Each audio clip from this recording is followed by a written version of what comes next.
Contrast uncut, yeah, you know that's us. Where we only speak the real and the real rock with us. Where we motivate the people and politic on success. Oh no, we ain't DJ Khaled, but they swearing we the best. Contrast uncut, contrast uncut. What's happening? It's Contrast Uncut. It's season 3, episode 35. Man, big shout outs to Uncle Snoop's Army and Bobby D Presents. I appreciate you guys. It's your host Zylo, aka DJ $1, like I won some money. Ladies and gentlemen, today we have a very, very incredible special guest. He comes all the way from Chi-Town, Chicago, Illinois. He's a 2-time Grammy nominated and Grammy winner as well as a Billboard #1 charting music producer, musician, songwriter, and DJ. He has co-wrote and produced a lot of songs, a lot of hits for Lady Gaga. And, you know, I'm a fan of hers as well as so many others. And, you know, he's toured with Lady Gaga. His talents led him to television. I mean, his brother's even been a part of a Super Bowl commercial with Anheuser-Busch. Like, it doesn't get no greater than that. And then he took it up another notch. And, you know, he started working for the prominent W hotels as a music director so that, you know, everything that you listen to fed along with the marketing and the whole ambiance of your stay with one of the, you know, premier hotels in the United States and in the world. To co-writing and producing songs for feature film A Star Is Born, which was, you know, a phenomenal film with Lady Gaga and Dave Chappelle and so many others. And it was just such a powerful movie. He's worked with Chloe and Haley and Pitbull. And I mean, I could keep on talking about the brother. The list is impeccable. If you don't know, I'm going to tell you right now, we have DJ White Shadow on the show, everybody. How you doing, brother? Good, man. Good. Thank you so much for having me, dude. I really appreciate it, man. That sounds so much better when you say it than when I say it. I'm going to record whatever you just said. I'm going to play it when everybody asks me, because I never tell anybody any of that stuff, but you know what I'm saying? But thank you for having me. I appreciate it. Absolutely. You know, time's the most finite thing we have on this earth, brother. So I got to make sure I let you know right now that I appreciate your time, you coming on the show, and, you know, the amount of time, the outlier in you that you've invested into this music industry. I got to make sure I take my hat off from the very beginning and show my appreciation. And, you know, the accolades, the research, boy, it's impeccable. Thanks, brother. Absolutely. No, I know you're humble. Trust me. People that come from neighborhoods, they, you know, we're humble. Yeah, thanks. Yeah, other people are not used to seeing, we're humble. Yeah, it's hard to talk about yourself. I think that anybody who comes at you and just starts talking about themselves right away is probably got something to hide. You know what I'm saying? Yeah. No, you know, if you start bringing the elephant in the room from the beginning, you'll start to wonder what else is going to get stomped on. Yeah, right. You know, right. For real. So I got a quote. Let me know how it relates to you, or if it doesn't, it's all good. The whole idea is I want you to talk about it. But I have a feeling this is going to hit home, so let me get it off. Yep. Though the road's been rocky, it sure feels good to me. Bob Marley. Yeah. So, man, where to even start with that? I mean, let's start with Bob Marley first, and then I'll get into the quote. So, like, quite often when I talk about people that I never will have or had the experience of seeing live, Bob Marley is top of my list. Like, for real. Like, honest to God, I have a lot of favorite musicians and a lot of favorite music out there. But as far as prolific artists go and like just game changers and just symbols of all things that I think are important in the universe, Bob Marley is the sun in that universe, like for real. So just start with Bob Marley, all whatever. I mean, of all people to start a quote out with me, that Bob Marley was a good one to start out with. I went to Jamaica to help build houses when I was 16 through the church. It was like my first time I ever got to travel, and I wanted to do it so bad. And I got to build a bunch of houses in Jamaica. So I lived in Jamaica for 3 months. And it was the most eye-opening and like amazing experience I've ever had in my entire life. And I loved Bob Marley before that and grew to love him even more after that. It was a pretty amazing thing to have happen in life. And he's everywhere, especially in Kingston. Yeah, I stayed in a town called Mandeville, which is a really small town. You know, we lived in like a concrete building and just had a rollout mat and like literally all day long just built houses for people through like a Habitat for Humanity type thing. And, you know, we ate local food and met local people and like really put work in to try and build some things for the community. And it was like just an eye-opening experience, and really the chance to get to experience that culture was a gift. It was amazing. But you feel Bob Marley as soon as you land. That's what I was getting at. I remember getting off at the airport and just walking up a set of stairs, and there's a Honorable Robert Nesta Marley that's about the size of a skyscraper as soon as you walk up the thing, and I was just like, oh man, I love it here. You know. But anyway, I think that quote, not to be too chatty, but that quote is a good one to go by, man, because I said something similar the other day. You know, it's like you look back fondly upon the times of struggle, like after they're over. You know, there's nothing worth getting that isn't hard fought to get there. You dig what I'm saying? Like it's things that come easy go easy, you know? So it's like the rocky road that it takes to get to the mountaintop is not always enjoyed while you're on the rocky road, but I think the more zen that you get and the older that you get, you even start enjoying the rocky road. You know what I'm saying? Like, because like you said at the beginning, every moment on the planet is a blessing if you look at it the right way, you know? Absolutely. You know, what I feel from it, exactly what you're saying, is that as the older you get, the wiser you get. You stop focusing on just trying to get to the top for the view. You start actually taking some little steps, and little steps. Let me look back. Let me enjoy what I'm doing. Let me help build the rest of this dynamics around me. So it's a whole bunch of us climbing, and the foundation is there. Because, you know, I can say from what I could speak on from your history is that you definitely spend a lot of time in your foundation and, you know, building it, and so that, you know, you have relationships that will get you through doors that money will never get you through. Yeah, man, you know, money is quite overrated from time to time. I think that the reason why people like money, and you know, I'm not saying I haven't been guilty of it in life. It's like it's I've made money, I've lost money, I've made money again, you know, and been poor and been, you know, on the other side of that. I know, let's just put it this way, bro. I know people that are in the low 1% that are happier than people that are in the high 1%. So money is not the deciding factor of what makes you happy or what doesn't. I think it's about enjoying the rocky road that makes you happy or not. You know what I'm saying? Oh yeah, the relationship, just helping someone or someone helping you climbing up that hill. That's a bond that keeps on growing. And, you know, one moment here throwing the stick to the rope, you know, will help grow another moment to climb another hill or mountain. And, you know, it's a beautiful thing, and it's a beautiful concept to, if you really do sit back and enjoy the fruits of your labor and have time to water other people's gardens at the same time. Yep. I think that the most direct line from sadness to happiness is service to others, for sure. I agree 100%. Yeah. So, Mr. White Shadow, I gotta ask you. Ask away. Did the game choose you, or did you choose the game? Honestly, bro, I really think that this path is the only path that I ever could have chosen. I think that in my mind, I tried to get off the path a couple of times for listening to other people or not trusting myself or just like past experience that told me that I couldn't do it. But really, like, you know, those were all constructs in my own mind made by me based on prior people's inability to complete a task. So it's like I listened to you. You can't help it, right? You listen to other people, things form your mind state, and it could take a minute to get on and off. But man, I've been wanting to do this since I was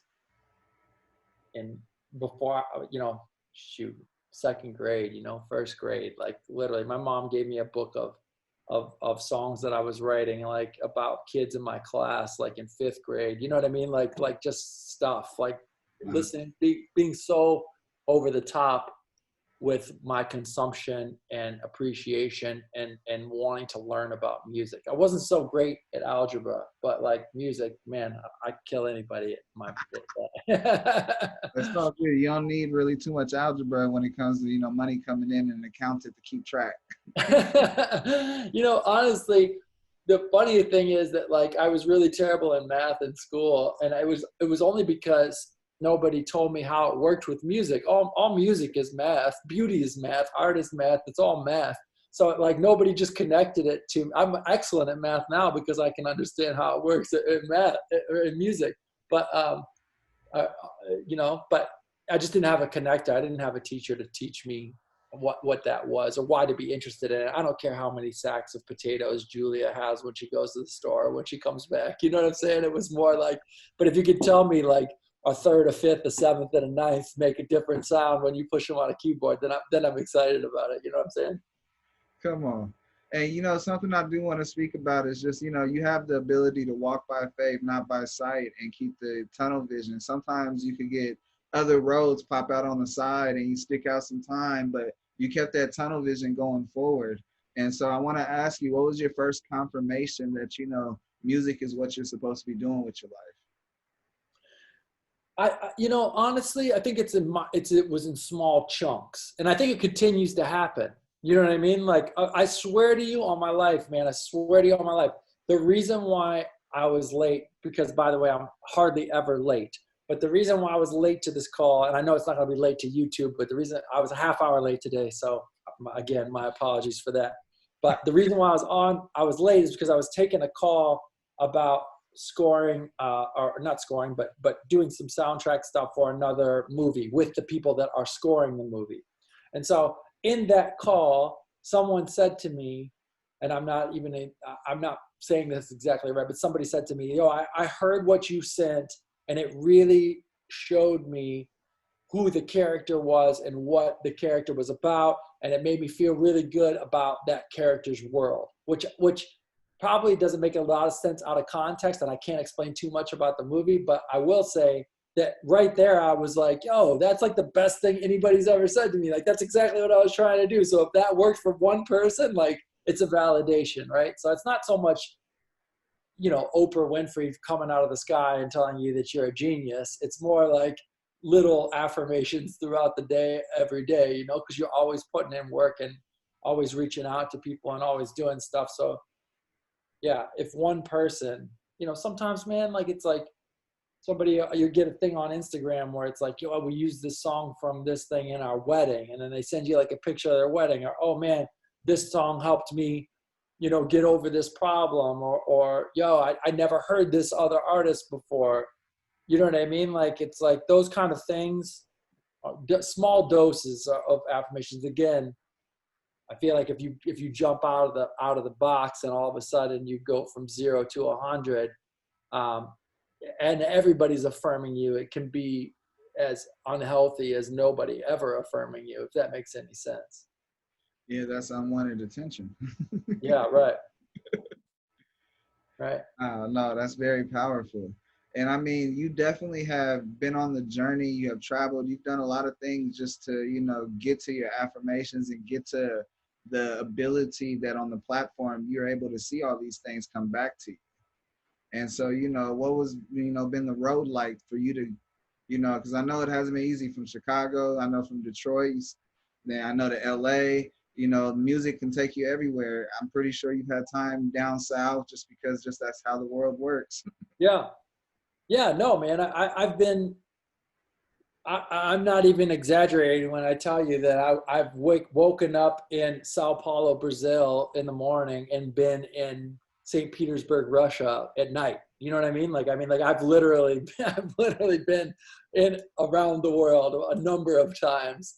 So much so that like my last passport had to get 4 different passports inserted inside of it until it blew up, and then I had to get another passport. You know what I mean? Like, it's like I travel a lot.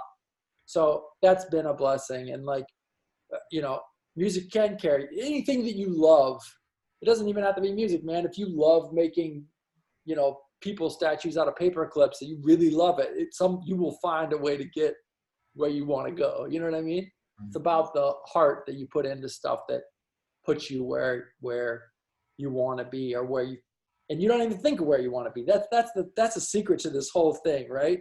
It's like, I love music so much that if it left me financially destitute, living under a bridge, I'd be as happy as doing that trip from Sao Paulo to Moscow. You know what I mean? Like, I know in my heart that I have such a deep love for the music and the business and the relationships and the friends and even the foes sometimes, that this is going to carry me throughout my life and leave something for someone else to carry to someone else. You know what I mean? I have such a deep love for all of this that it's not just going to affect the person next to me.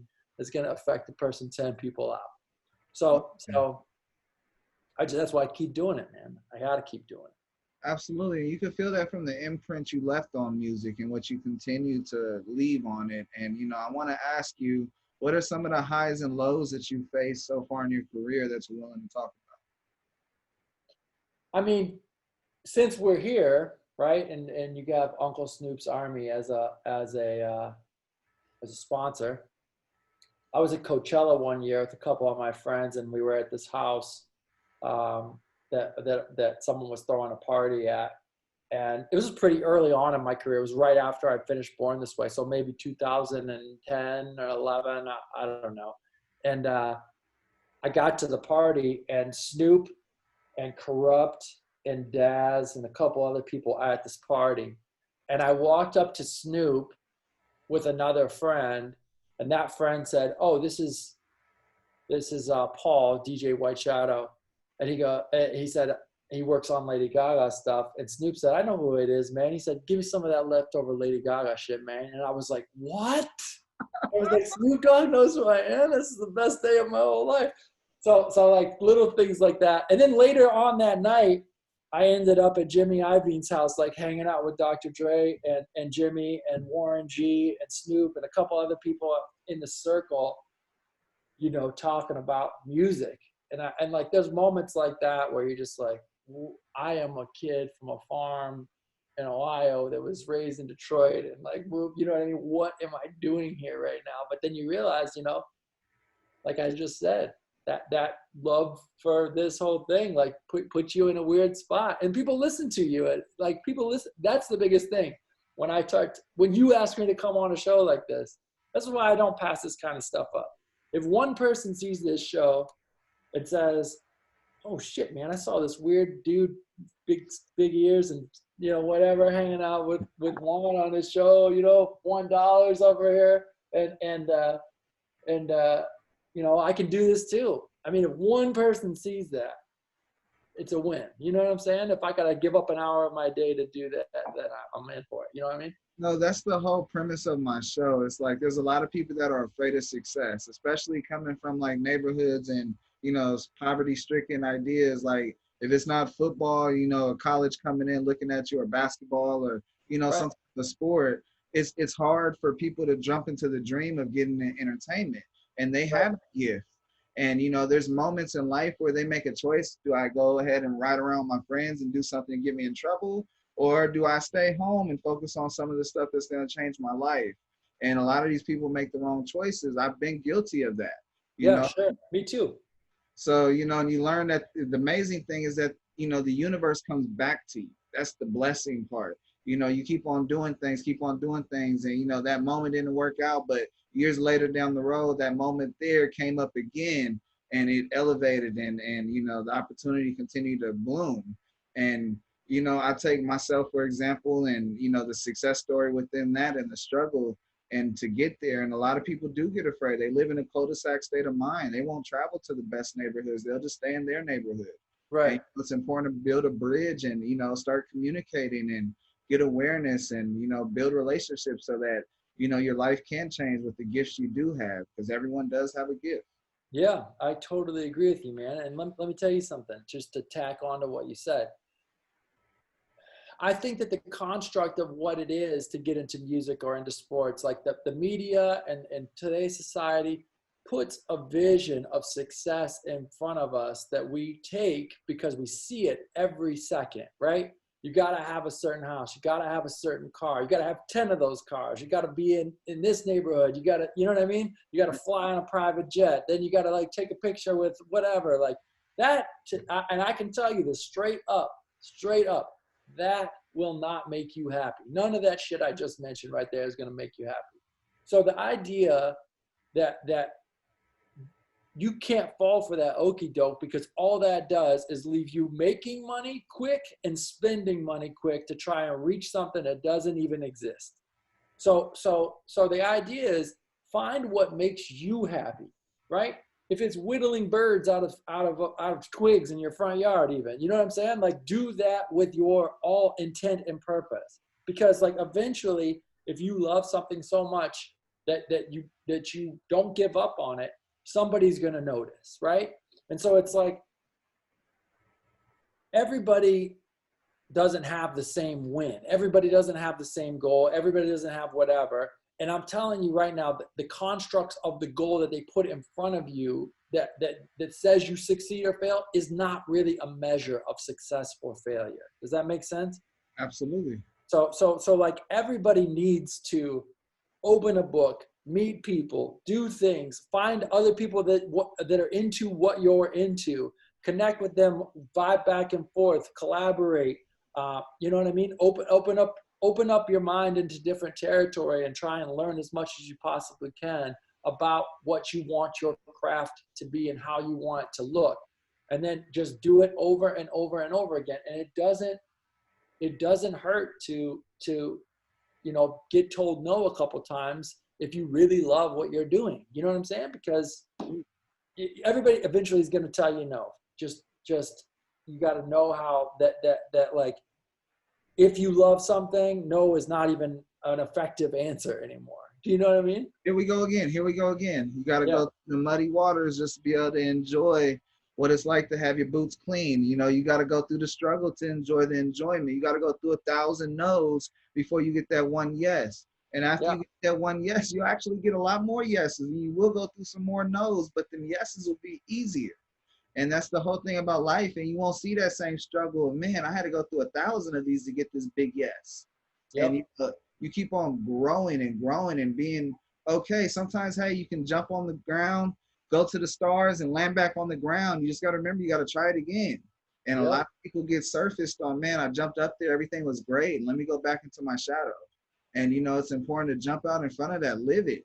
Let that shadow grow and dance, you know, let the diamonds dance in front of you, just because that's, the greatest thing about seeing something stand still. Yeah, for real. Yeah. I mean, it's just, yeah, it's tough. The world is tough. Life is tough. Doing what you love is tough. Everything's tough. And yes, you're going to get a couple thumbs down as you're going through stuff. But like, if you really love it, even the thumbs down are fun, because you know you got a chance to put it in front of somebody to give you a thumbs up or a thumbs down. A lot of people don't even take that chance. You know what I'm saying? Absolutely, bro. I normally don't ask this, but I'm gonna ask. Can you share a time where you bombed it, where it didn't work for you? Just because, you know, you've had so many big yeses and so many big accolades. I'm pretty sure you had a moment where you bombed it and grown from it and bloomed. Yeah. I mean, listen, man, I've done I don't really dwell on the bombs. I don't really dwell on successes that much either. But I mean, like, listen, I've done stuff where I've jumped in partnerships. I've trusted people to do things that they said they were going to do. I've taken people's word for stuff. I've invested huge amounts of time and resources into projects that I thought would win, and they just didn't. It's like, you know, I think that part of my journey, right, is like taking those times and not really honing in on the time, because like you kill your brain if you like I screwed that up, and like, you know what I mean? Like, if you dwell on the mistake, you take the mistake, you're like, shoot, I did this. It didn't turn out the way that I thought it was going to be. Let me look at why it didn't turn out the way it was going to be. Let me look at who else was involved. Did I do my part? What could I do different the next time to adjust if I'm going to reapproach the runway on this, right? Like, it's like, okay, maybe I didn't work as hard as I should have on the connection here. Maybe I trusted somebody else to watch the money. Maybe I trusted somebody else to go out and do the outreach. Nobody who makes it anywhere dwells on their failures as failures and gives up. You got to take those things as a college education. You know what I mean?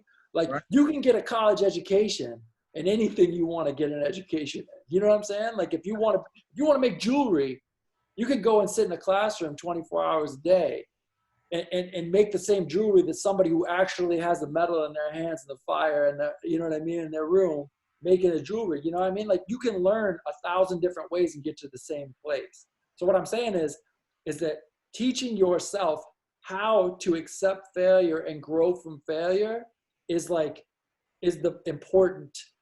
of the most important things in the whole process. Because I turned in records for almost 12 years before somebody picked one up. Over and over, boom, boom, boom, boom, boom. And you know what? You run into all those people after you turn in the one record that the one person hears that they're like, oh, this dude's dope. Then you got a catalog of 150 records that nobody listened to, you know what I mean? That nobody listened to or whatever. But you can be like, oh, this was dope, this was dope. You know what it feels like to play somebody a record that you sent them 4 years ago and they're like, oh, you know what I mean? Like, you know what I'm saying? It's like that you continue along the path and don't take things for a failure, but as a learning opportunity. I'm sure that everybody's heard this, right? But I'm telling you, from my personal experience, it works. It is a thing that works. You can fail and fail and fail and fail over and over and over again. You will fail and fail and fail and fail over and over again. But you gotta take it as like, I just went to class. I gotta see on that test. You gotta be real honest with yourself. You gotta be real honest with the situation. And you gotta take that failure and not so much and beat yourself up with it, but take it as a rehearsal moment on, what to do greater. Yeah. And if you keep on focusing on how to be great from the situation, we can't be perfect people, but we can have perfect actions if we rehearse, we work on what we're supposed to do. And when the opportunity comes, just like you said, that moment, that 4.5 years later, it's like, oh yeah, now you like this. It feels great inside, but at the same time, it was a moment. Now you're ready. You were rehearsed for it. Now you're ready to say the next thing to close the deal.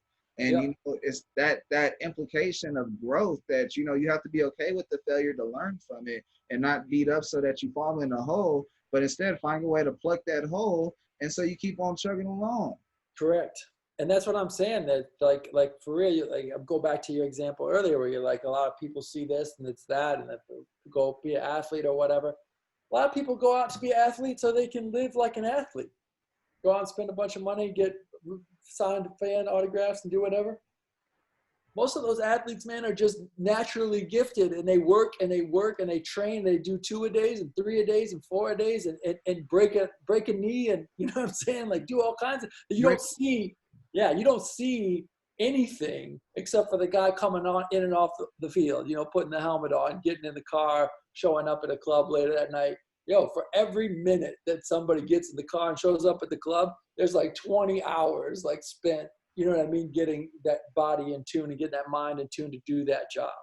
So it's like, you got to be willing to put in that work. You got to lift the weights, you got to do the running, you got to do all that before you even can get on the field. From the beginning, brother, we said it, you're an outlier. It's more than 10,000 hours invested in all the crafts that you've done.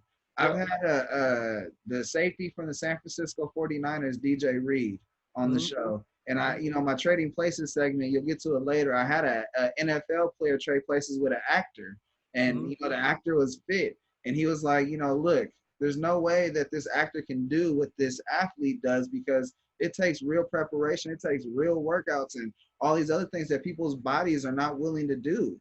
Right. And that importance of recognizing what's real and what's a facade is important with yourself. Yeah, for real. No, you do have to. You do have to be able to understand yourself, understand your condition, understand like what your limitations are. And that comes through rinsing and repeating through a bunch of victories and failures. You know what I mean? Like if I wanted to play, if I told you right now that when I was in 2nd grade, I wanted to play basketball, right? My body's not, I'm like a twig, bro. Like I could never go out there and play basketball. If I loved basketball, there's 20 million jobs in basketball. You know what I'm saying? I don't have to be Jordan. or Kobe or Shaq or any one of the number of great athletes that play basketball. Like I might love basketball so much that I make a couple $100,000 a year sweeping the floor. I don't know what it is, but like getting involved in the sport that I love does not mean I have to be Shaq. You know what I mean? Facts. Yeah. No, it's really important. And, you know, it's important to understand, like, even for me, like, I spent time managing artists and, you know, trying to break your own artists and do all these works. And it takes a lot. You've learned a lot when you try to do it all. And, you know, you have to not so much get beat up on the failure, but realize what the gift is throughout the whole thing. And for me, I realized relationships and getting stories and conversations that I was like, you know, it's amazing. You know, mentors of mine that, you know, started off trying to have them work with my artists, and it turned out to be, you know, a relationship I had for 15 years. And right, yeah. That stuff is, you know, in part of my life, my history, you know. Yeah. And it keeps going. You're doing it right now. We're doing it right this second. You know what I mean? Absolutely, yes, sir. Yeah. So let me ask you this one quick question, and I'm gonna stop talking about music for a little bit. No, good. You know, is it better to break your own artist, or is it better to work with a big artist? You know, that it's like 6 of one and half a dozen of the other. So like I've never really. I had one artist that I signed, who was kind of an unknown, and I set a goal to it. And I think that part of this is just whatever you're trying to do. So like breaking an artist, like I've never been like a white Mike Will made it where it's like, let me get Ray Shrummer in here and try and, Mike's the man, and try and break an artist like that. It's just never been like a goal of mine. But I did sign one kid that I really liked a lot, got him to like the top 5 in New York radio. We sold, 100,000 units. And then after I did it, I mean, I had a lot of failures before that. I signed a couple other people, started another thing, blah, blah. There's a lot of pitfalls, a lot of different kind of traps that you can fall into when you're breaking a new artist. Well, any lane you go up, working with a big artist, whatever. And I think that like in my college education and doing that, even though I reached my goal to a certain extent, I fell short of what I knew I could do because of outside circumstances that I could have started over and redone that again, ran that blueprint again with another new artist, but I didn't really love it. I didn't love breaking the new artist. Like it wasn't something that I desperately needed to try again. Do you understand what I'm saying? Absolutely. So for me personally, I did have joy in that, and I did reach my goal. I could have gone farther. I didn't set it up right to be able to go farther, so that was a mistake on my part. But when I was done with it, I just was like, I think I'm going to lay off on this for now. It was a lot of work. I didn't really love pushing that wheelbarrow down to the construction site. So I'm going to go back to what I'm doing. So for me personally, I just love making music. I love trying new things. I'm constantly trying new things. Obviously, I met a partner in Gaga for those records that I really felt strongly in. I still feel strongly about her. She's an incredible artist. I just talked to her this morning. She's an amazing human being. We didn't work on the last album together because I was on some other stuff. She was on some other stuff. But like at the end of the day, I would continue to work with her until the wheels fall off. And we're both in the same space at the same time.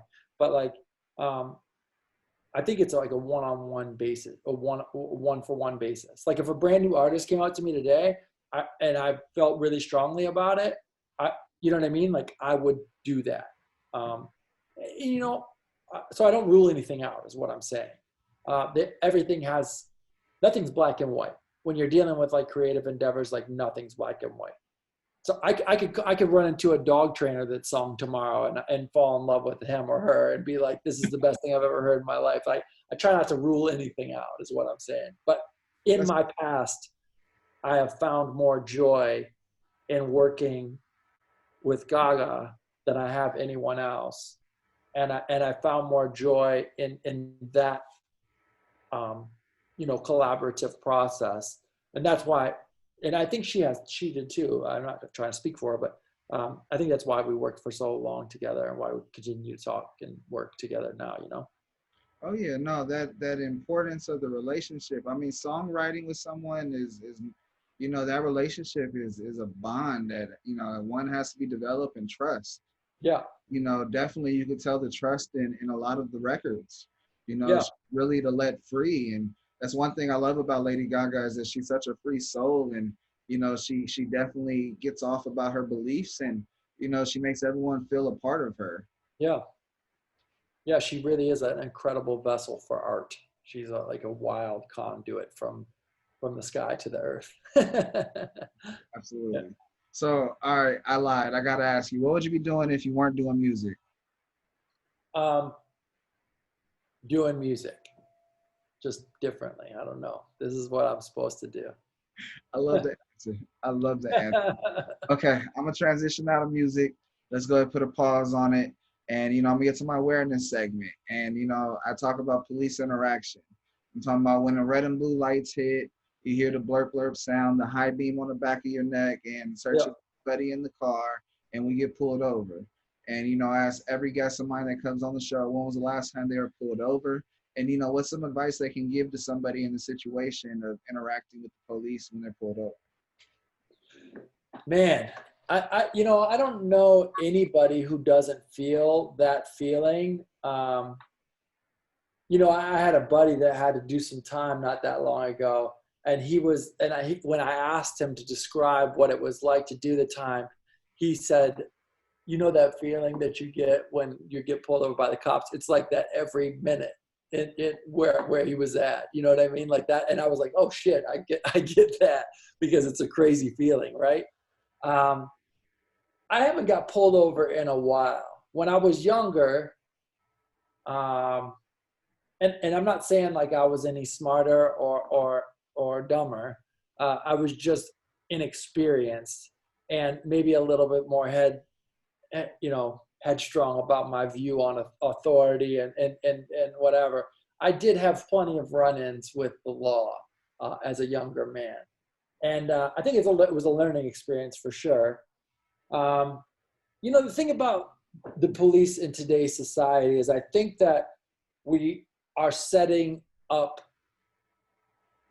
set up that system to fail a long time ago, and no action has been done to correct that system. Does that make any sense?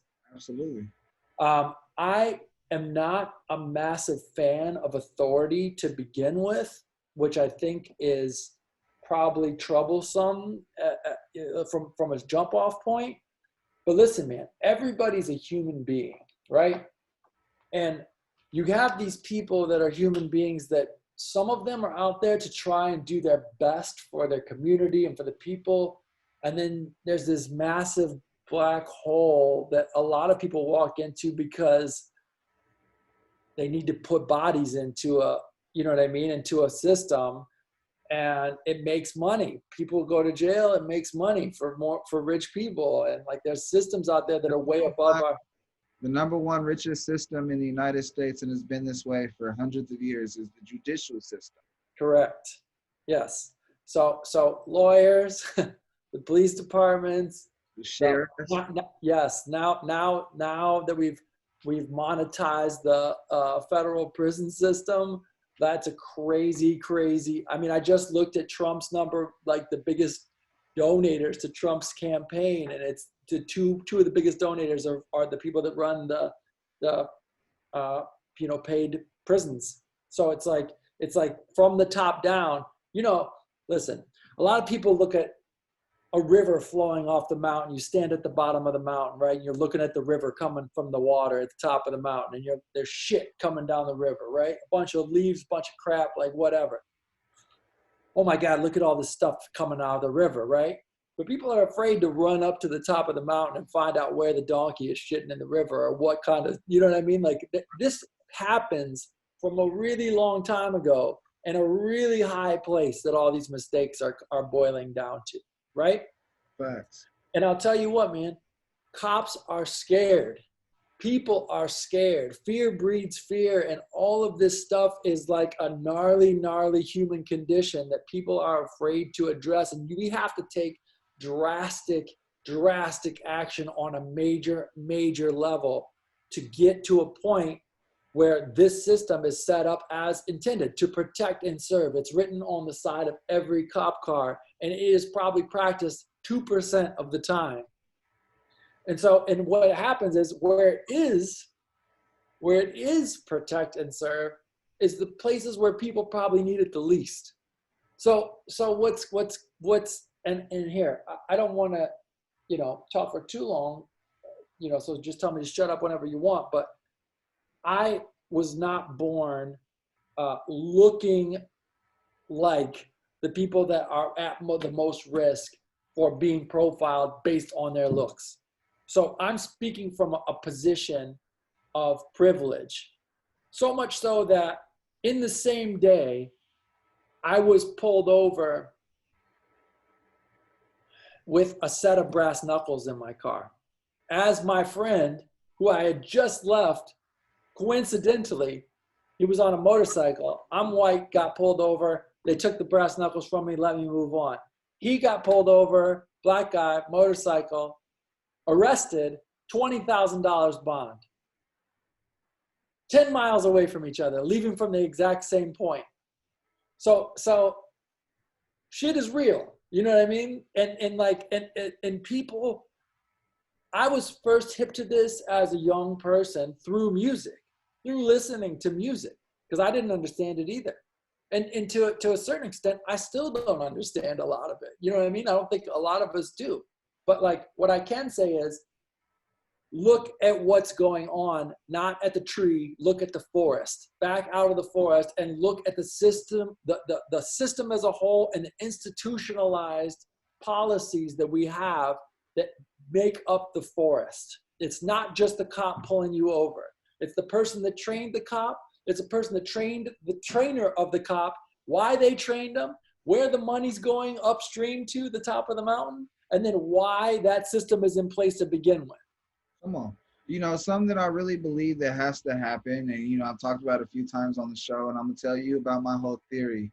The police has to be policed. It has to be someone like the ACLU, someone of that magnitude, and someone that has integrity of their job to make sure that, one, the law gets served, and two, justice is actually happening for people so that everyone's held accountable. Like, it took a long time for the mayors to start reacting to the police and getting people fired. But, it has to be stepped down. Now, who's going to police them? Who's going to make sure they're charged? Yes, the DA, but we need to have more hands-on with the situation and case by case and issuing out all these departments. You know what? They're taking all this money and they're putting it into something. Let's put it into something that's going to police them and it's going to be effective, that's not biased, that's actually going to do the diligency of what people deserve. Yeah, and I one up you on that. I think that the police, as an authority figure, have to be vested in the community. You can't send in a dog to watch the chickens. You understand what I'm saying? So it's like you got to put a chicken to watch the chickens. You got to put a dog to watch the dogs, a cow to watch the cows. You start putting in a wolf with the cows. You start putting in a bear with the people. It's like you can't achieve any sort of justice at a fundamental level when you have different values going into the situation. So it's like for me, from my vantage point, it's the game being played. It's not the monopoly dollars moving around the table or the houses and whatever. It's the entire game being played. So that's what I was saying about stepping back and looking at the game as it is. There's a reason they're militarizing these people. Who is paying for this? Where's the money coming from? Why is it coming from there, right? It's like the NRA, is a huge lobbying group, right? And our Second Amendment rights is something that people fight over all the time. Do you know that the only time the NRA stopped to protest the advocacy for guns is when the Black Panthers had AK-47s in the 70s? That was the only time that the NRA stepped up and said, we need to slow down the sale of AK-47s. when the Black Panthers had them in the 70s. And they were out visibly protesting with AK-47s. So what I'm saying is, that's deep.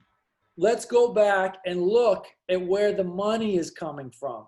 Who's making the money? Where is it going? Why is it going there? How are the people that are being elected moving that money around? How are the people financing themselves getting elected? Who do they owe once they get elected? Because to me, listen, bro, me and you just met today, face to face. If I say to you, I'm gonna support your cause. Let me throw you a stack to go out and do whatever, right? You owe me a favor after that. That's just the way human beings work. So if the two dudes that run the biggest prison outfits that make profit from putting prisoners in jail are funding the President of the United States campaign, and the President of the United States is saying thugs and good people shooting, looting, blatantly causing a feeling that is creating more turmoil and more chaos and sending more people to jail, right?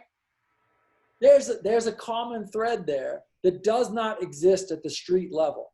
If you are going to cure an infection, you do not put a Band-Aid over the cut that's infected. You go and you get the medicine that you put in your mouth that goes through your whole body that cures the infection. So you cannot just put a Band-Aid over this infected cut. There has to be a higher level thought process that changes the way police interact with people, which is ultimately the lowest level, right? The way the police and people, by the time police and people interact, that's the lowest level of criminal, justice. Then you got these people, these people, these people, these people, these people, these people, these people. I want to know what these people up here are doing so that I can you drop one drip of acid in the water system at that level, it gets all the way down to the bottom level. Drop a drop of acid at the bottom level, it never goes up. So you have to take a step out of the forest and look at the entire system. And so that's why right now I spend 4 hours a day sometimes on the phone with people that are making decisions at a high level. How can I connect this person and this person? How can I talk to these people about getting awareness that the people that elected this dude the last time may not have understood his policy and his voting record on what relates to how the police are funded? Because taking $120 million out of the LAPD's, funding might count as defunding the police on Instagram, but that's a $5 billion budget. That's like me telling you I'm defunding you by taking $1 out of a stack. You got 999 left. You don't give a shit about that dollar, but to everybody else, like, I took $1 from this man. I defunded him. So it's like you really have to look at this through a lens that does not, it might start at Instagram, but it ends with you sitting at your computer learning about every elected official and how they vote and where the money is coming for them to run their campaigns so that they represent you as a person. That is how the system is supposed to work. Come on. You know what? As much as I want to keep on going, because this shit is this is better than Fox News. This is realer than someone giving a testimony that wasn't supposed to be caught on live TV. No, I appreciate you because there's definitely so many layers to that have to be, one, taught, the other be aware of, and two, discover new resources to fix it. And you definitely hit every nail on the head on that with that hammer of what should be done and what needs to be done. And hopefully we have a new outlook here in the future. But yeah, I mean, just real quick, one more thing before you move on to the next thing. They want, people cannot act when they're afraid. You have certain instincts as a mammal on the planet. You cannot act rationally when you're afraid, when you're hungry, when you're shook up. So all of this imagery that the media, who is owned by a very select group of people, is presenting to you is designed to do something to you. So I would strongly encourage every human being on the planet to really examine what you are taking in and what it's causing you to react, how it's causing you to react. For every minute that you're reacting in a negative way, you're losing that minute. You have to really stand back and think about how you can affect change at the highest level humanly possible, because it will drip down the river to the bottom. So I got to ask you this real fast. It just came to me. I always got this from, someone told me this a long time ago. It makes a lot of sense to me, but I want to know what it means to you. They said, control what you can control and let go of everything else. And, I feel like the stuff you let go, you sort of find a way to keep on pulling back so it changes. Yeah. I mean, listen, controlling what you can control is the best advice you can possibly get from anybody else, right? And what you can control is your output, how you put things out into the universe. You can't control the outside, what comes at you. Only thing you control is how you process it and how you regurgitate it out to the universe, right? So if you slap me, what am I gonna do next? Slap back. Right? So it's like that's an answer. That's an answer. Like that, but you have to examine all of those things versus situation. So what we miss today is critical thinking and how we get something in and what we put back out. To me, it's you have to let go of the things that don't matter. It does not matter to me at all what Kim Kardashian wore this week. I don't give a fuck, right? I don't care. I don't care what this man's doing. I don't care what this man's doing. All I care about is what is happening to my friends and family in my immediate circle, myself, and how my output creates a more positive output for those people immediately around me. Because if everybody feels that way, that drop goes far and wide, like a rock in a pond. I continue to take things in and put stuff out in a positive way. That affects people around me positively, and that positivity expands and expands and expands. The universe is infinite, and it's full of positive and negative energy. I want the positive energy to come from me. I'll take all the negative they can hand out.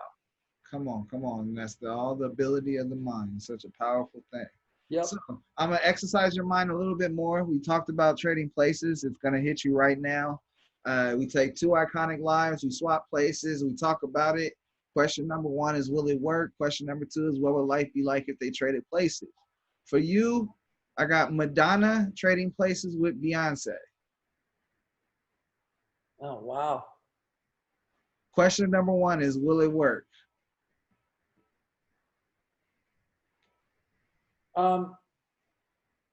What time frame are we talking about? Like at the height of their careers? Are we talking about Beyonce trading places with Madonna in 1984? Or are we talking about, is that what we're talking about?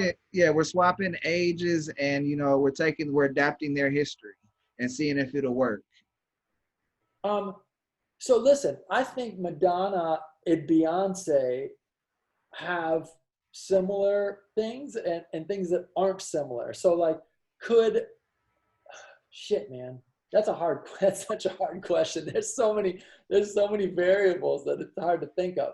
First of all, I'd like to say that I think that they both are such incredible personalities and talents. I think Beyonce is beyond talented in a way that like is otherworldly in so many ways. Like it's crazy. Madonna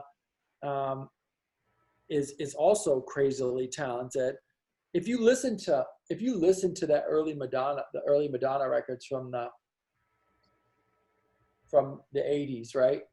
They're so incredibly tinged in R&B and funk production. Like you could have easily taken a Madonna record and moved it to a Midnight Star record and sang a different top line over it. Like the musicality in those records is insane. The early Madonna stuff.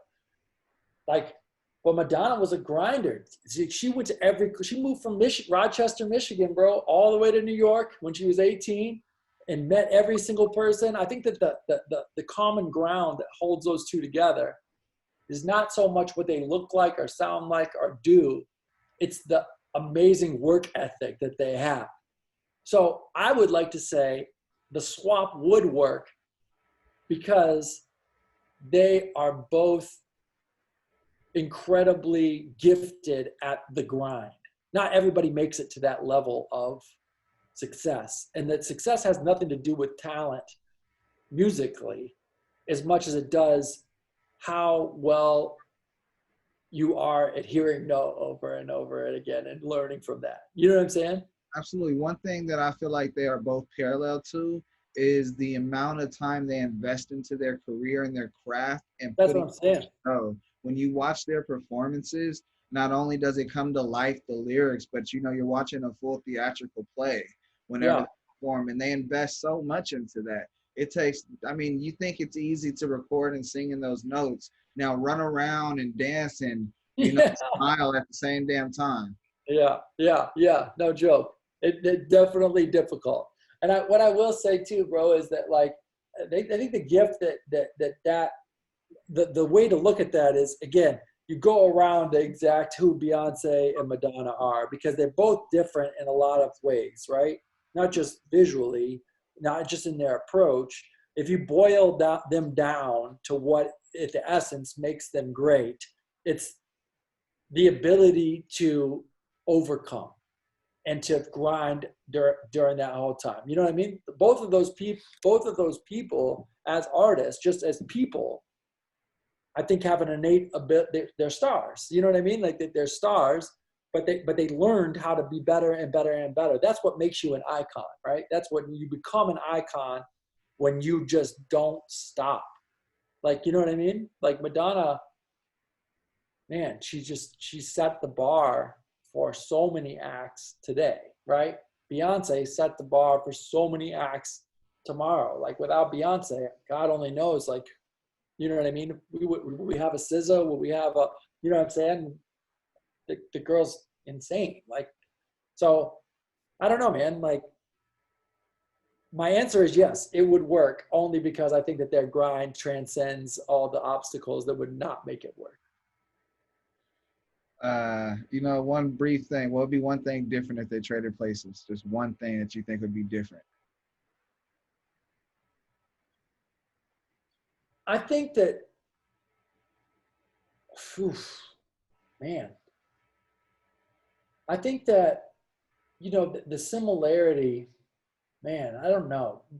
Madonna in her heyday in the 80s was hanging out with Fab Five Freddy, with, you know, Big Daddy Kane, with you know, yeah, I mean, it was like the first song she ever had was with Jelly Bean Ramirez. You know what I'm saying? Like it's like she had that Sidewalk Talk song where she wasn't even credited. Jelly Bean was an artist. He was a bigger artist than she was. And I think the song was Sidewalk Talk was the first one she was on. And then it was like that whole time frame in the 80s, if you could take my life and put it somewhere else, like that Wild Style time was such a crazy time, because the 80s in New York, you had Warhol and Keith Haring and Basquiat, and then you had the Clash and the Beastie Boys and like Blondie and like CBGB was the punk, you know, Wild Style, right? Like the film Wild Style, the entire score is done by the Clash. You know, the Clash is a British, yeah, bro. Like go back and listen. So like you got this rock band, right? From not even from the United States, that were so funky and so like dope that like that music, you know, that ba-na-na-na, ba-bum-bum, ba-na, from Wild Style, that's the Clash playing that. So it's like you have this crazy culture smash that just exploded into all of this awesomeness, fueled by like poverty and drugs and like all this wild outside influence, drum machines and just people wanting to do something completely different, counterculture, like at an all-time high. I think that Beyonce, like her vibe, if you just put that vibe in there, I don't know that it would have survived. But like if you put Madonna's vibe from the 80s, like now, I don't think it would have fit either. So I think that like what I'm saying is that like, back to the last question, is that they both would sustain because they would figure out the way through the maze because of their internals. But if you just took them at surface level, I don't think they would have survived. They would have been able to survive, right? So like, I don't know what would be different. I think they both would have won either way. But like, I would rather be, just personally, I would rather be, and maybe Beyonce too would feel the same way. But man, that time that Madonna was being Madonna at her apex, what a time to be alive and to be an artist. Like crazy, bro. Like I would have loved to have been, you know, growing up during that time. I was just a baby, but. Fair enough. So I don't even know if I answered that question. I just got into thinking about Wild Style and got all crazy. My bad. No, it's all you answered it, because the reality is that you can't really trade too much just because of the error that they were in and how it transcends. We can't call what something's gonna do if it's gonna grow naturally differently. Yeah, right. Butterfly effect, whatever you call that, right? There you go. Yeah. So I got my next segment. It's called Impulse Q&A. I take questions on cards, and they're like fan questions. And you could pass on any of the questions if you don't want to answer it. You're not going to hurt my feelings, but I'm going to ask you another question. You got to answer 3 questions. Go for it. I'll answer the first 3. Question number 1. What things do you do every day that you wish could be automated? Oh, save my receipts. And they are kind of automated, but like, I hate saving my receipts, bro. Like, I don't know, like, I just, that's one thing that I can't stand doing. And like my accountant was like, you just save all your receipts and like every day, like put them in and like do whatever. And I've been doing it, but I hate it. I forget about it all the time. I also wish, I love Apple Pay, but like how they haven't figured out how to use Apple Pay everywhere all the time. Like, I don't want to carry a wallet anymore. I hate carrying a wallet. So I don't know if that's automated in my phone or whatever, but I still got to carry like my credit card and my ID and all that stuff. Like, I'm not for technology all the way out all the time dictating our lives, but like the fact that I still got to pull out my license and like remember my license at home and like all that, like I hate that. Like they got to come up with a way to figure that out. Come on. They make it where you can I put forget stuff all the time. Is what I'm saying. Tesla so that you can have your key ignition in your phone. So it's like, come on, let's continue to make it easy on us, guys. Yeah, that's what I'm saying. Like if all this technology, like I could talk to you and we can record it. Like, you know what I'm saying? They can find out wherever you're at any time. Like, I mean, sometimes like I forget my license and like, or like I'll go somewhere and they'll be like, yo, can we see your card, your license in your car or whatever? Like even today, right? I went to, I took my car in to get fixed and they were like, oh, you take this rental car for the day while we were fixing your car. I was like, cool. So give me a car and they're like, we need to make a copy of your license. I'm like, for real? And like, just I bring my car here every single time. Like, you know what I mean? You couldn't be able to find me. And I didn't bring my wallet. So I had to turn around and get my wallet from home and then go back so they could make a copy of my license. I'm like, just Google it, bro. Like, I'm not going to steal your car. Question number 2. What's your worst roommate or house guest story?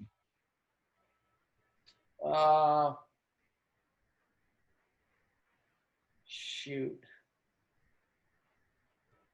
Roommate or house guest. You know, bro, for real, like most of my experiences with that have been pretty good. I don't have a bad story that I can think of off cuff. So are you passing? I don't want to pass. I wish I had a story, but like everybody they invite into my home or like out or I've lived with have all been pretty stellar. I don't really have any complaints. So you can ask me another question, but that's my answer to that question. I'm going to replace that question with this one. What's the funniest place you've ever fallen asleep at? Oh, man.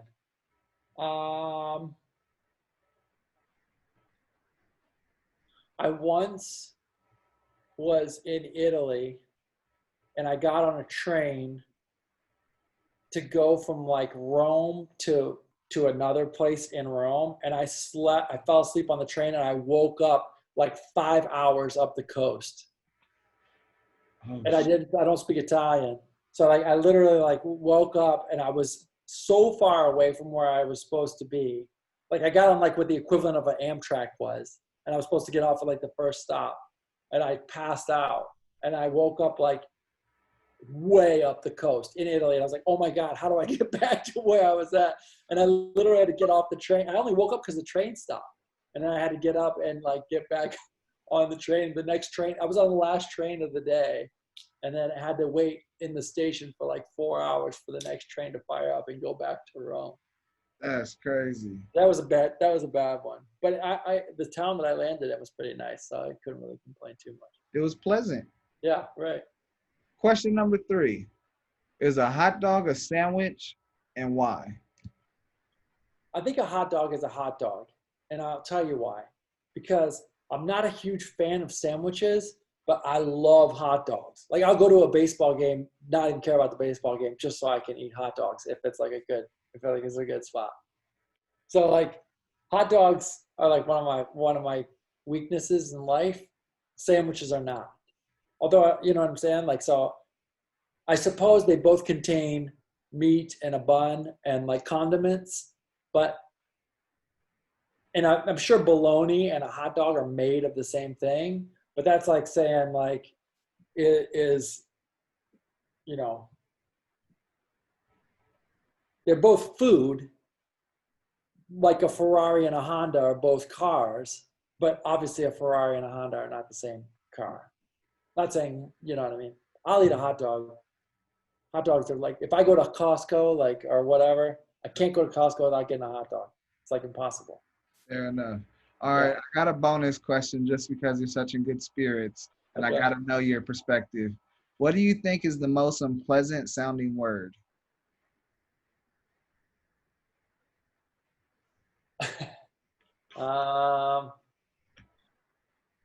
Man, what word just annoys me? I don't know that I like unpleasant from a sound standpoint. I couldn't think. The immediate word that came to mind was slurp, but I don't know why. Like slurp sounds like sounding, but slurp doesn't annoy me as a word. When people say synergy over and over again, I fucking hate that. I don't even know what synergy means, but like every once in a while I'll be like on a call and they'll be like, oh, this has got great synergy. I'm like, what the fuck is synergy? Like, quit saying synergy. I don't know what that means. So like synergy annoys me as a word. I know people probably say like moist or like one of those, but like moist doesn't annoy me. I don't know. Like, you know what I'm saying? Not like, yeah, I'm sure there's a scientific word for that. Reason for this too, based on how the sounds come out. Anything like in, shit. Yeah, I don't know. I guess like words annoy me most for like the people that use them versus like when people say touch base, that annoys me too. Let's touch base later. Like, what the fuck are you talking about? Like, just say like, call me later. Let's get on a call later. Like, what's touch base? So I think it's more like phrases that I think are like abrasive to my ear than actual words. You know, speaking of it, I'm gonna let you know one of my pet peeve words. I hate when people misuse it the most. They use mediocre, and they don't know how to use it in the right terms and concept. Yeah. Yes. I think I get annoyed when people use words the wrong way too. Like that. I'm just like, come on, man. That's not the way you're supposed to say that. But I'll correct somebody. I don't have a problem being like, yo, check yourself. Neither do I. That's what makes us uncut. And they say you have to be a little bit of an asshole to survive in this world. So it's definitely a little bit more sharp. No, it's not an asshole. You don't have to be an asshole. You just have to be comfortable with being honest with people. You know what I'm saying? Like sometimes people might perceive you for being an asshole. You know what I mean? But I think it's honest. Yeah. I'm being real. I'm being honest. I'm telling you the truth. And you know what? I even worked on the delivery, so it came out sounding nice, like it was blueberries and fragrance. And it still is like, you're an asshole. I just told you the truth. Yeah. It's my job. That's it. That's it. DJ White Shadow, brother, I appreciate you. You survived through my awareness segment, my trading places segment, my impulse Q&A, and a bonus question. You know, Right. as a reward, let's promote. Let's talk about what you're excited for. You know, let's lay it on everybody. Let's run everybody up to what you're doing. You know, right now, shoot. Right now, I have an app that I'm involved in that I set on the board. It's called Breathwork. It's for meditation. I think it's a good gateway for people that don't know a lot about mindfulness. I think mastering, like I said before, like controlling your emotions and controlling your environment and being able to put out positive energy even in a negative situation has a lot to do with knowing who you are and being able to still your mind and be comfortable in silence. People don't realize how difficult it is to be comfortable in silence because we're all so used to living in a world with so much noise. And so one of the big things that I've discovered in the last, probably let's call it 5 years of my life, is being able to be quiet, and what a joy that is to be inside your thoughts and just examine like what your mind is doing and be aware of your mind. So I jumped on board with this app called Breathwork. It's BREATHWRK. And it's a pretty cool intro into mindfulness. And so I've been working on doing their soundscapes for them and working on that as a little project. Right now, I'm happy to say, like, really excited about Pitbull's new album. I'm working hand in hand with Pitbull to create a new album. So fun music, like real cool stuff, and like just like pushing the envelope of trying to put some positivity into the universe. And I love Pitt. He's an amazing dude. We've known each other for a really long time, and finally got to a point in both of our careers where we're able to sit down for a minute and work on something that I think is important that he loves. And so I've been doing that. And then I have a partnership. Man, I have a couple things going on with where I'm trying to give back to the artist community. One of them, I'm building an artist in residence program for another brand right now. Can't really get into too much detail about that, but keep checking the socials or whatever. I'm sure I'll be able to announce that sooner than later. But really trying to give back to the artist community is a big part of what I do. So I'm stoked about that. And just in general, man, stoked to be alive and to continue to try and be a source of positivity to everybody that I encounter. Leave the room better than I found it. You know what I'm saying? So. I have a feeling that I'm going to ask this next question, but you sort of answered it with what you're planning to do. Because I was going to say, what's the goal long term? What's something you're trying to get accomplished before you say, I'm retired? Yeah, I'll tell you what that is. I actually have it in my head. I think that there's going to be a time where, well, here's the thing. I don't think I'm ever going to retire. Do you understand what I'm saying? Like, I don't ever, when you do what you love to do, like, there's no quick rush to stop doing it. You know what I mean? I think that the answer to that question is that I want to be able to have somebody, I want to be able to help somebody at a level that they're able to help somebody else. Does that make sense? Yes, sir. Well, I think that like I've helped a lot of people like through their careers. I've done a lot of stuff for younger people that could come in. I've also had been really blessed to see people grow. But I think that everybody, like, I'm 40. I worked most of my 30s to get to where I'm at right now at 40. Most of the people that I'm helping are getting into their 30s right now. So it's like, I think this next decade, I'm going to get to see a lot of those people that I helped through their 20s while I was in my 30s get to the point where they're able to bring somebody else up. So I think that when that happens, I'm going to have a really big moment. I'm looking forward to that moment. You know what I mean? Where somebody's like, yo, this guy was my mentor. And I'm going to be like, fuck yeah. You know what I mean? Like finally watching it pay forward. Like, you know what I'm saying? Absolutely. You know, that's the greatest gift of all of just, you know, is giving. Because it's amazing how the boomerang effect of how it comes back and how the universe allows it to. And that it's a blessing. It truly is. Yep. So, you know what? I got to ask you, you know, this is the getting ready to wrap up the end of the show. And I'm like, if you notice the show's different, it's unique. I try to stick to the same thing like the other guys because they have like segments and stuff. So I had to have segments. But I love it. Yeah, it's great. I try to be different. And I'm like, how do I keep that same energy and close out? And, you know, I'm going to hit you with it. My viewers knows it's coming. You got any questions for me? How did you get your name? $1? Yeah. To be honest, I was joking around with my buddy or my cousin and pretty much I was like, man, I want some money today. I was scratching a scratcher. And then he was like, okay, but you can't, that don't sound cool if you want money. Say something else. I was like, I want $1. And he was like, oh, that's it. That's it. And so it stuck with me. And, you know, we was in a 7-Eleven parking lot and, you know, it stuck with me. I won $50 that day. Hey. I felt good.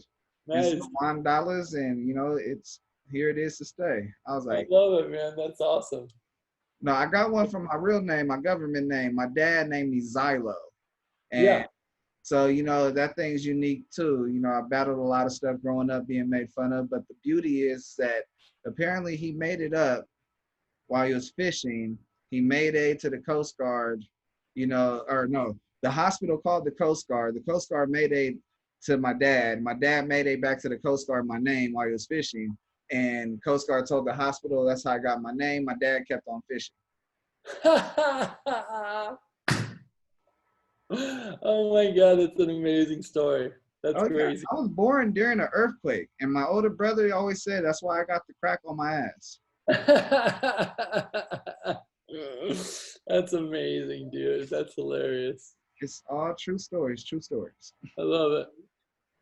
No, I appreciate you. I appreciate you so much, man. Oh, yeah. Thanks for having me, bro. I really appreciate it. No, it's been fun, dude. It's Contrast Uncut. It's season 3, episode 35. Big shout outs to Uncle Snoop's Army and Bobby D Presents. I appreciate you, brothers. I wouldn't be able to do incredibly dope shit like interview DJ White Shadow and get so much incredibly information. I mean, the stuff is exquisite. And, you know, it's been an amazing interview. I mean, it's been an amazing journey. I went into so many things that we just scratched the surface on that I can just imagine what it's like in a daily for you. And, you know, DJ White Shadow, once again, thank you again for coming on the show and just, you know, shining that light and letting your gems dance while they come down. Thanks, brother. I really appreciate it, man. Sir. All right, man. Hey, y'all, this is DJ White Shadow. You're listening to Contrast Uncut with my man DJ $1. Big shouts to Snoop and my boy Bobby D. Thank y'all for tuning in. God bless. Hey, thank you. Thank you. My nigga, this ain't what you want. Can I kick it when I'm rhyming? Be a legend through Ebonics. Was a sticker boy. Felt like sticky fingers played at Onyx. Can I live track 8? Feel like Jigga 96. Without a reasonable doubt, the album turned me into this. Shit, we always had dreams of being money making Mitch. Without jewelry on. Hit a jail pose. Take a flick. Feel like Pac and keep your head up. Biggie shooting juice. Coach is still alive. Just let me prove. King, nigga. Everything that you do. Baby, I salute you. Right there you go. Another episode of Contrast Uncut. Make sure if you enjoyed it, you leave a comment below. You hit some like buttons. You hit some subscribe. You go ahead and hit share if you want to. Say something nice or say something you don't want to say at all. You're not going to hurt my feelings. Comment below.